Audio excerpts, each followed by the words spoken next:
You're listening to They're going to call it a hard foul. They're going to call it a hard foul. All right, Mike, quick pod today. Nice, easy 2023, 2024 type win over the Detroit Pistons yesterday. The Celtics looked like a well-rested team, played like a well-rested team, shot like a well-rested team, and we had some interesting rotations we can certainly talk about um, within that game. But any main takeaways from you to kick this off? Anything else you want to talk about? I know there was no Jason Tatum available.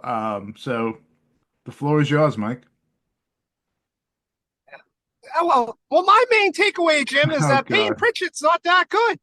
You know, he put up all these points, but if he didn't play with all this talent, he wouldn't be playing anywhere. He's not that good, Jim. Well, it's an interesting comment, Tony. Um, you know, I thought with the white guy you would be much more enthusiastic about his skill set, but Brian Scalabrine believes he'd average like 27 and 8 if he was starting on a kind of a team without not that much talent. Mike, what is your thought on that?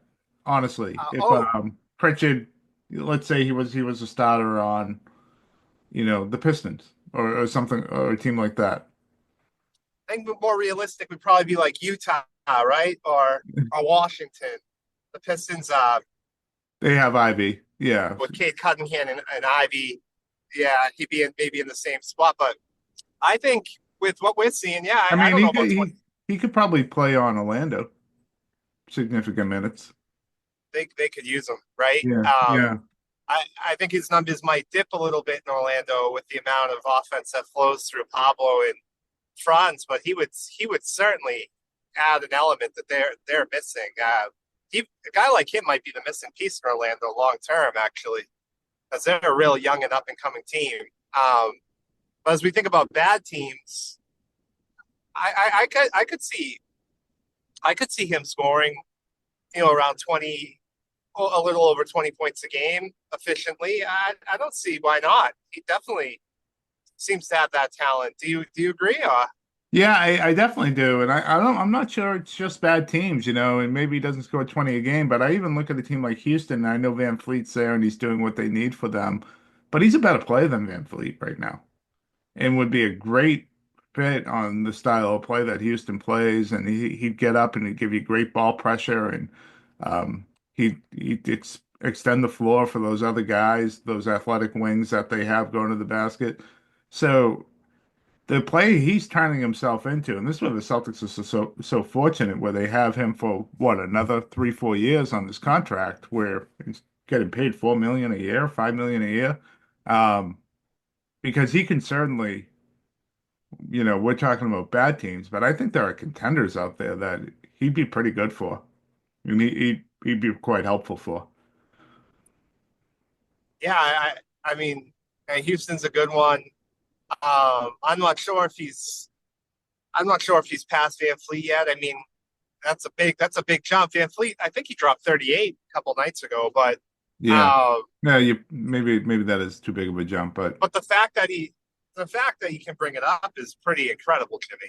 yeah, The fact that you can say that, and I think it's people who don't watch every night. They just don't understand. They think it's just like crazy Celtic fans, but if you're actually watching and you're invested in the team, you're seeing a player who's not just scoring. He's scoring in different ways. We touched on this the other day, and I'm making fun of Tony Maz because it's just annoying to hear some of the local media over the last couple of years that cover this team and the way they talk about the Celtics, where they really don't have a clue. I mean, these are the same guys who used to say, Jason Tatum didn't have it in him to ever win a championship. These are the same guys who years ago, when Jason Tatum was only 23 or 24 years old, were saying they should trade him to the Washington Wizards for Roy Hashimura and Bertans.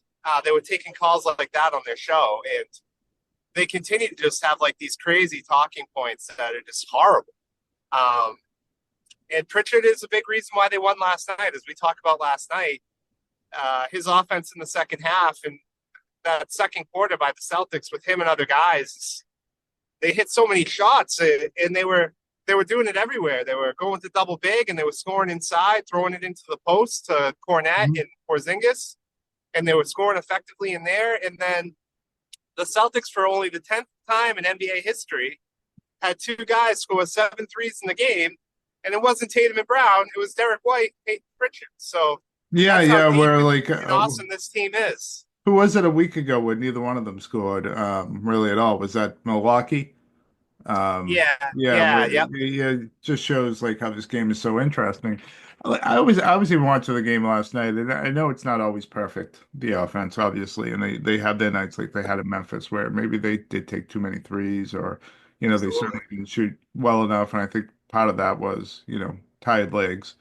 But with the amount of skilled players they have, when you really start thinking about this, and you have Pritchard, you have White, you have Holiday, you have Brown, you have Tatum, and the list goes on, Horford, Porzingis. Like, how do you get these guys touches and shots and opportunities unless you kind of play the style that the Celtics play?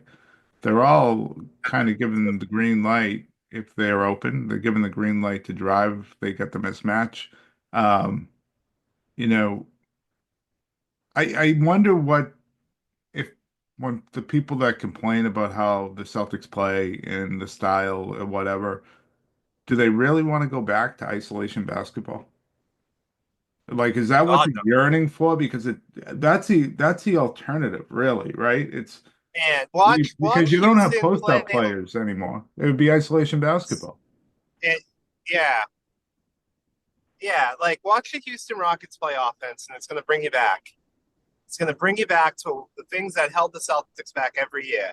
They're a Yeah. young team; they don't get it yet. Maybe Ime is not a great offensive coach, and that's where he's got to I think improve. there's a That's a conversation there to great be had team. about that. What's Yeah. gonna what? Yeah, Because they're a great team, but what's going to hold them back is the same thing that held back the Celtics. They're going to turn the ball over too much. They're going to too much ISO basketball, and they don't play together on the offensive end. Um, they're also so really young. Mazzulla was able to. Well, yeah, but Yeah. the Celtics were really young too, right? Young with a ton of experience. They were young with a ton of That's playoff true. That's experience, true. Yep. so I think it's completely different scenarios. Um, but yeah, But I no, guess you're like my right. point Yeah. overall, yeah, yeah. Well, it's not just Houston. Like you travel a little south to Philadelphia, and it's not too much different.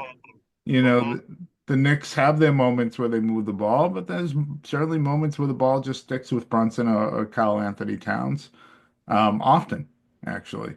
Milwaukee, it's not ball movement that makes them go. Oh, they're all ISO. Yeah, so like there's a lot of this around the league. It's better than it has been in past years for sure. Teams definitely move the ball now, and there's more kind of equal opportunity offense. Not that the Celtics are completely equal opportunity. Certainly Tatum will take his, and Brown will take his, but there's more here than there is in most places when you have two stars, and I keep, you keep hearing about how they play and the too many threes, and I can understand that argument to some extent. Like maybe there are times where I certainly think there are times where they take bad threes early in the clock when if they continue to move the ball, they might have an opportunity for a better three or just a better shot altogether.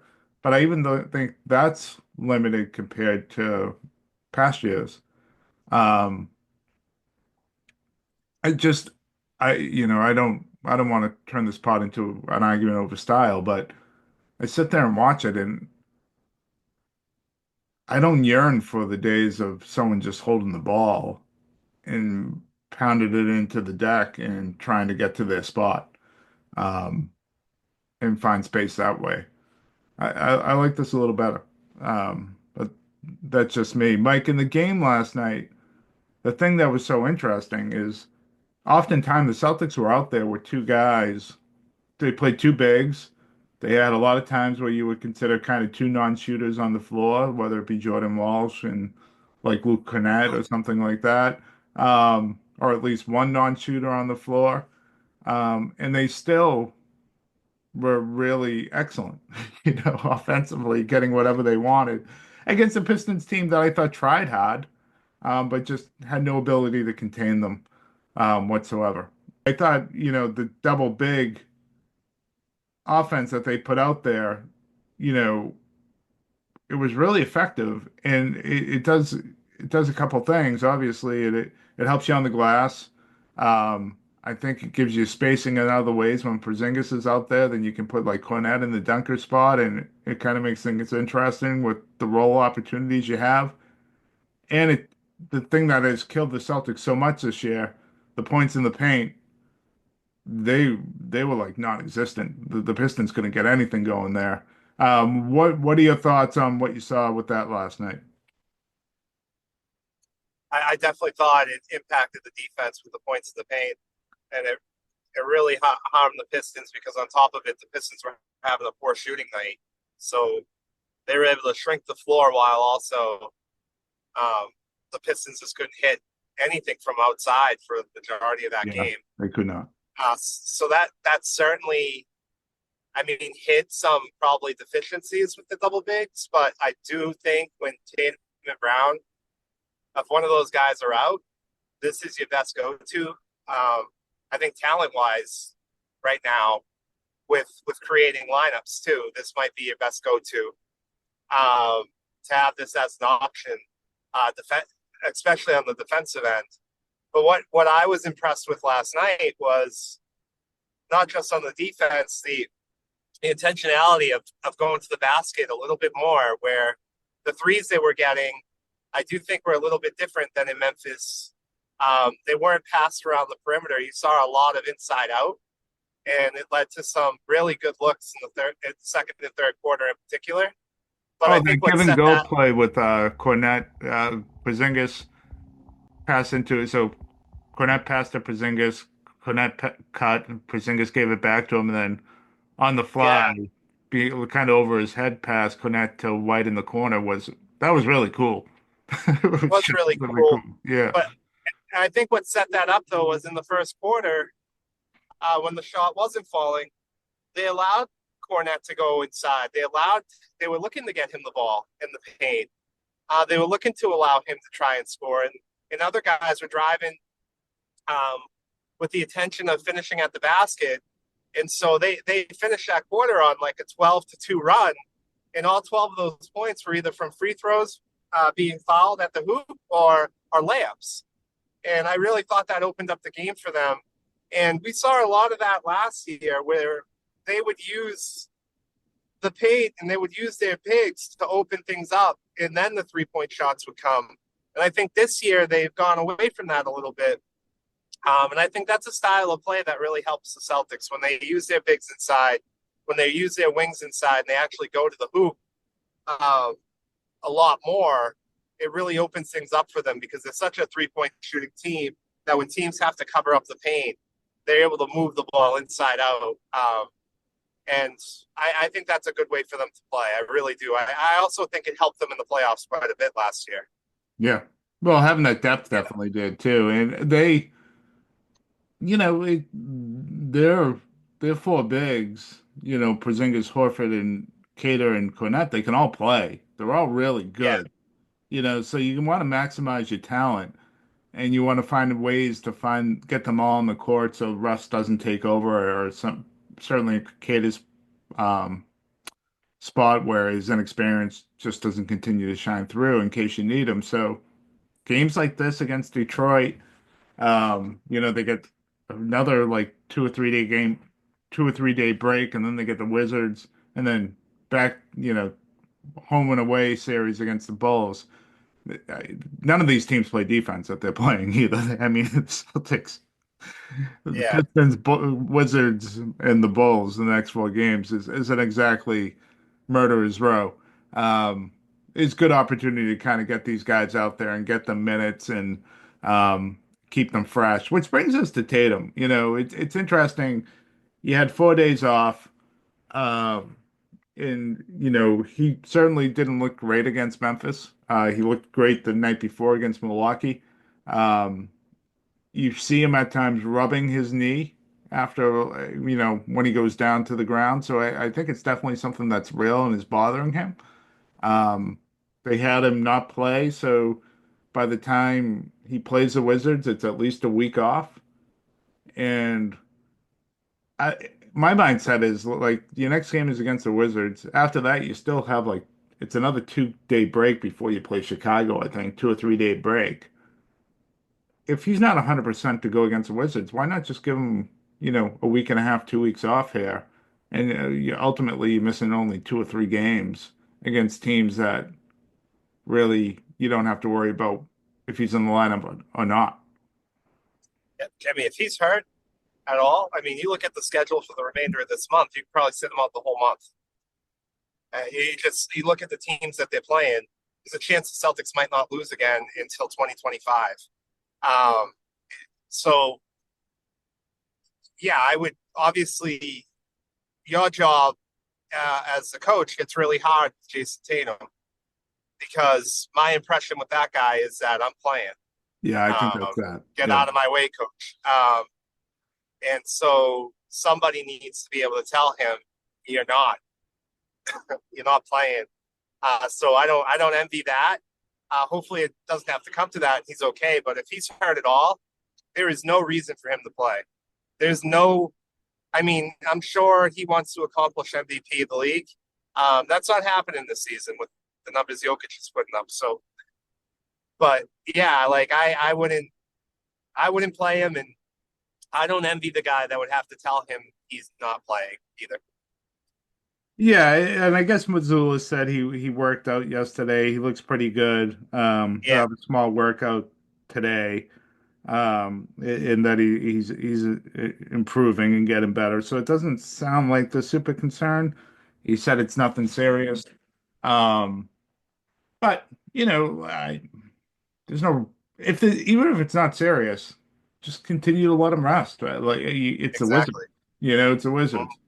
Um, and I know he part of his mindset, like you talked about, is to play all the time, and he has said before that he thinks it's important, and I For respect this a fans, ton. Yeah, when he goes to an away building, um, play like the Wizards, that he's there and he plays because someone paid a lot of money to go see him play that day, and I truly respect that mindset.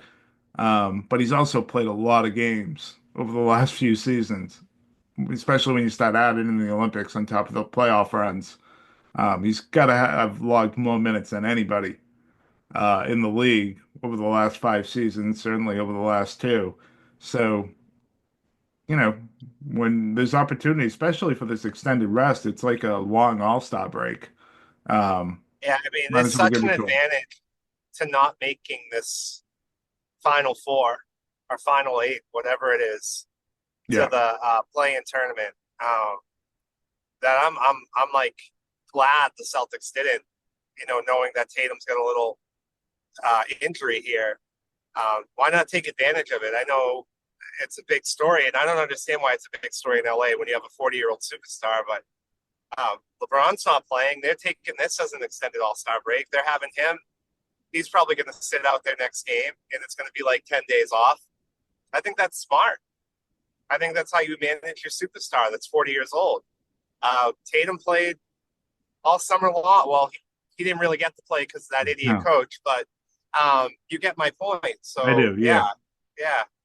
Yeah. And speaking of this, the NBA Cup, the Atlanta Hawks make it intriguing to me. Oh God, it's awesome. They're a good team, and They you feel a are little bit less badly about that Celtics loss, even though you go back and you replay that game in your head. They let they let the hand off the rope as much as Atlanta took it. They gave it away in that game. But Dyson Daniels, he's one of my favorite non-Celtics players to watch in the NBA. He's just all over the place. He's always taken on the team's best player. He really frustrated Jalen Brunson to no end in the quarterfinal game in Madison Square Garden. I know Trae Young was great offensively, but Daniels just he was all over Brunson, and now you've seen him do it to Donovan Mitchell. You've seen him do it to Brunson. You've seen him do it to Tatum. So Yep. these are different type players, different type size. He has great size, That great team's length, finally great healthy. speed. His offensive game is finally coming together. And we say finally healthy, but he's only 21. I mean, But I'm he's a talking about that baby. team. Yeah, That yeah. that entire operation, Jim. Yep. I think they're legit. I mean, I Hunter's don't coming off the know. bench. Yeah, Yeah, I think that, and that's a guy that we don't talk about. Hunter, everybody talks about Pritchard, six man of the year. yeah, Absolutely. But look at Hunter's numbers. yeah. He's He's been up really at good. 17, 18 a game off the bench. Yep. Impactful minutes too. Yeah. Yeah, and then Johnson, his ability to rebound and defend and finish up, they their offensive rebounding, and then they do have a guy who's led a team to the Eastern Conference Finals, and Trae Young, who I think is playing really good basketball this year, who seems to fit in with a real team built around.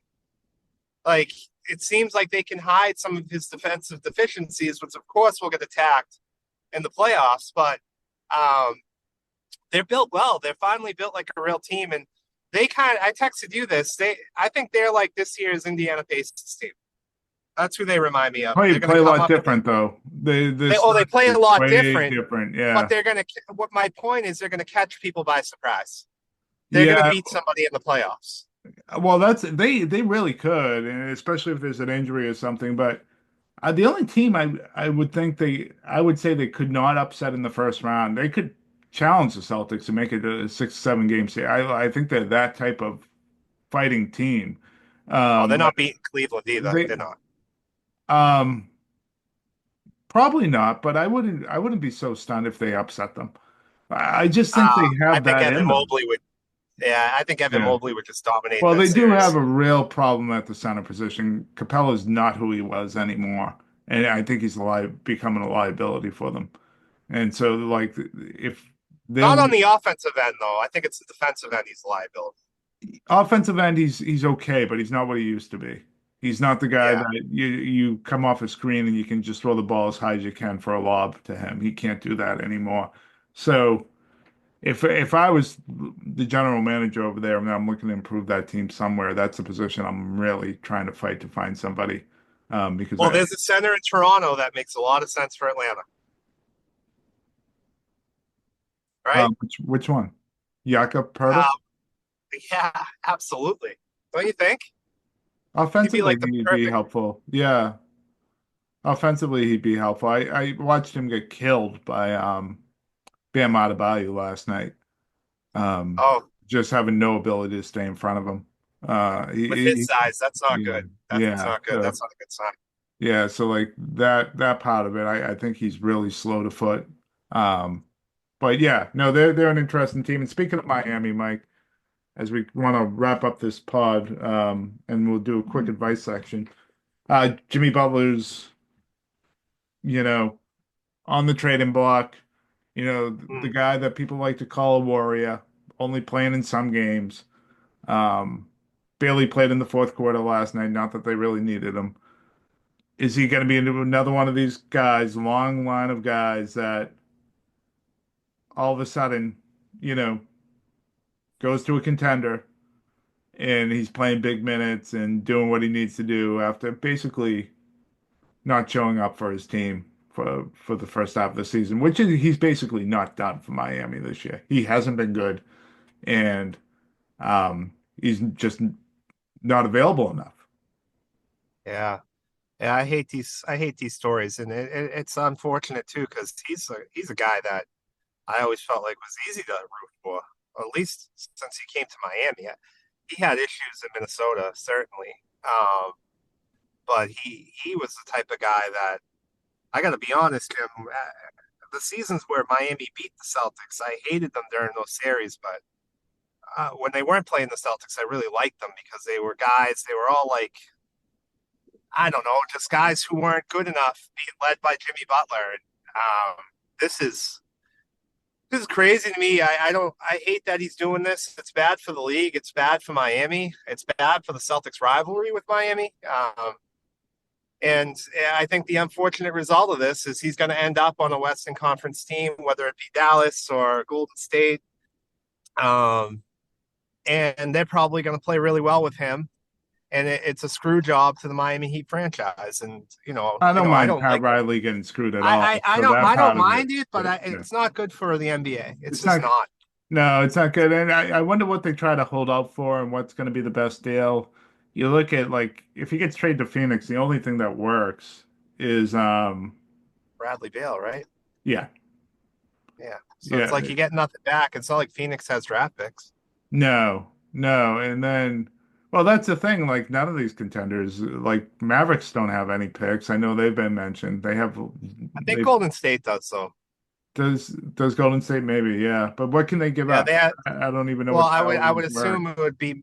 I would assume it would be Andrew Wiggins' contract and maybe another right? Doesn't Andrew Wiggins make a max I'd contract? have to look, but they got a match. Yeah. It's not like the old salary cap because Golden State's way into the tax, so they have to like the numbers need to match up. Yeah, it has to Yeah, work somehow because Golden State's rumored for either Jimmy Butler or LeBron James. So yeah, I'm yeah. So assuming it'd have to it's going work to be. somehow. The Yeah. last item, and so we'll see where it goes. It does sound like it will probably be a Western Conference team. Maybe there's always a possibility of an Eastern Conference team come up and surprise you. I know the Knicks and Tom Thibodeau have always lusted after Butler, and maybe some combination of Mikal Bridges and some other contract works to make that happen. Um, but you know, they haven't been mentioned. That's just my pure speculation. The last thing from me, Michael, before we do the advice, Ben Simmons, there is the tweets going around, and I just want to put this to bed quickly, where Vegas has him odds-on favorite to land with the Celtics in either a trade or a buyout. What? Yeah, so the trade thing, it's not happening. He makes significant money. The Celtics don't have the salaries to match in terms of players they would want to give up for him. There's no What? one We in their don't. current What? rotation they would trade for him one-on-one. So that's not happening. Number two, with the buyout under the new CBA, um, because They his couldn't salary sign is him. so high, the Celtics couldn't even sign him with a buyout. So that's it. Like he's not coming here. Why would you want him? And why would you want him? He scored Yeah, zero. He scored 0 points the other night, and he played yeah, like 23 minutes. you can't even play him in the playoffs because teams don't cover him. They just do not cover him. You Um, can't play him in the regular season because he sucks. no, I'm sure the Celtics creatively could probably do something with him during the regular season where it would be fine. Um, so like He's in like that, Xavier Tillman on offense. yeah, so this was going around with, obviously a different skill set, but a bit on Twitter. The only opportunity would be is if he wanted to sign here for the minimum in the offseason. And talk to me No, then when it's even considered. But I'd there is rather no Drew way he's coming Peterson. here. I'd rather Drew Peterson. Let's develop him. The uh the irony to all this is where Celtics fans have called him a coward for years, where he can't shoot. Whereas if he actually, this is the only part I would take some satisfaction in is if he came here and they finally got him to start shooting. The Sixers fans had to watch that. Oh God, I would love that. I He would came love here and he that. started hitting threes. Yeah, I don't care if he lost every other part of his game. If all of a sudden he just had the ability to shoot some, oh God, I would just laugh so hard at that. Suddenly becomes like Bruce Bowen. It's like Yeah, yeah, drilling corner threes. just a corner three guy all of a sudden. Yeah. That would be just Philly would lose their minds. They would absolutely That lose guy their minds. doesn't like basketball enough, Kimmy, to ever actually do that. No, I don't think so Get me either. guys that He does love that Instagram stories in the off season though. Instagram oh, I'm stories sure of it him does. working out against the chair. Um, Yeah. Mike, do you want to? Do we have enough time? It's 9 a.m. Do you want to save the advice for the next pod? I can do it. I can make it quick if it's nothing All right, crazy. Pastor Mike. Pastor Mike is with us. Um, our advice by Mike is he's keeping people out of hell as we're figuring out, even hamsters. Um, Mike, Right. here's a real story. Okay. I'm gonna keep the identities secret to protect people. But Okay. This feels like a joke's coming. Okay. What no, is the joke? this is actually a real story. All right. Yeah. In a Massachusetts workplace, in their downstairs men's room, someone took Yeah. a BM next to the toilet, not in the toilet, and it A happened. BM? A What's a bowel BM? movement. I'm A sorry. bowel movement. A bowel movement. Yes, a BM, and it happened not once, but twice. That's disgusting. It happened twice. Now you are the boss, Pastor Mike, of this work establishment. How do you address this? How do you get to the bottom of this? Obviously, you can't put cameras in the bathroom. That would be No, breaking you state. cannot. Yeah, it would be Can't do that. breaking state and federal law. But what do you do? Do you get like a hall monitor? Or you get one of those guys that hangs out in the bathroom and hands you a towel after you wash your hands, a paper towel or whatever, and a mint. That's some Like, good ideas there, Jimmy. I mean, your advice column is pretty good. I gotta be honest. what do you do as Pastor Mike? How do you handle this? They're not pooping in the toilet, and they're pooping on the side of the toilet. That's what you're telling me? Pooping on the Just leaving their floor poop there? and pooping on the floor next to the toilet. That's disgusting. What the hell's wrong with you? That's disgusting. Um, I would take this very seriously. Okay, this is a mental health problem. I would take this extremely Is it seriously, a and I would mental be health problem or is it someone out for revenge? whatever it is. No. I would take this very seriously. I would call HR and let them know what's happening, and Yep. I would not handle this with caution. When you talk about having a hall monitor, if you can't afford one, you got to be the hall monitor if you're the supervisor. I'd be watching people as they go into the bathroom, and as they leave the bathroom, I'd be going in to check. That's that's how serious I would take this. And at the staff meeting, I would talk about how this is unacceptable behavior. And we're going to get to the bottom of it. And when we find out who's pooping on the floor, that you're going to lose your job. You're going to be fired. Like that's my advice. Like that's how I would handle the situation. And to the person that's doing it, get help. Get help because that's disgusting. Would pooping on the floor get you to hell? Nah, it's not going to get you to hell. That's not going to get you to hell. I don't think so, right? What do you think? Oh, I you're don't you're think the so. pastor, You're the one No, that's that's preaching. I really I this is focus above on my pay grade. You yeah, you talked about hamsters going to hell for engaging in premarital premarital sex, sex. even though there is a marriage. So I'm wondering what this line is on pooping on the floor. Is that Yeah, that's not a life in hell with Beelzebub. No, no, no, no. I What don't is I the don't think so. what is so it's not eternity in the afterlife and hell. What is a proper punishment? Is it a crime in your mind? I don't think it's a crime. I think it's a crime of like embarrassment when you get caught, and this is going to follow you for the rest of your life.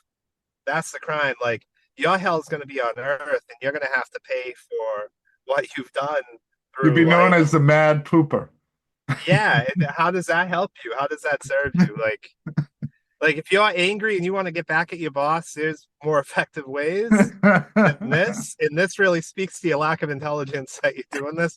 And honestly, Jim, I got to think it's a young person. It's either a young person, a younger up and coming employee, or whatever, or it's somebody right at the door of retirement. Like right, like that's all I can think Yeah, of. it's all right at the door of retirement that just doesn't give a shit anymore. I'm Apparently, not, right? don't excuse the pun there. Yeah, Yeah, pun is yeah. intended. Pun is intended. Um, Yeah. wow, that's a different one. I got to be honest. I didn't see that being the question today, but All that right. is yeah. So real quick, I want to segue off. If there was one NBA player, past or present, that would do that to a team, um, Andrew Bynum, Andrew Bynum. Oh, that's an intro. Why? absolutely. The guy who took the ball at practice and just flung it at the hoop every time he got it. Yeah, yeah, yeah, yeah. Okay. Andrew Bynum, yeah. Either him or like Mark Blunt. He seemed like another guy who just didn't give a shit, Yeah, right? yeah. Yeah. The Once he got contract paid, and yeah. yeah, those guys kind of make sense. Okay. Hey, um, I know this isn't part of the plot or the advice column. I forgot to bring this up at the Milwaukee game. It was nice to see Vin Baker as a basketball coach on a serious note because the way he ended his career, I don't know Battling if you remember. alcoholism. Yeah, Yeah, I yeah, didn't yeah. expect to see that. Like he's a guy who kind of just disappeared. I hope he's okay. That's a really nice story It's a, because prior yeah. to the Celtics, he was really good. He was a really good Oh player. yeah, with the Supersonics and other places, Milwaukee. Yeah.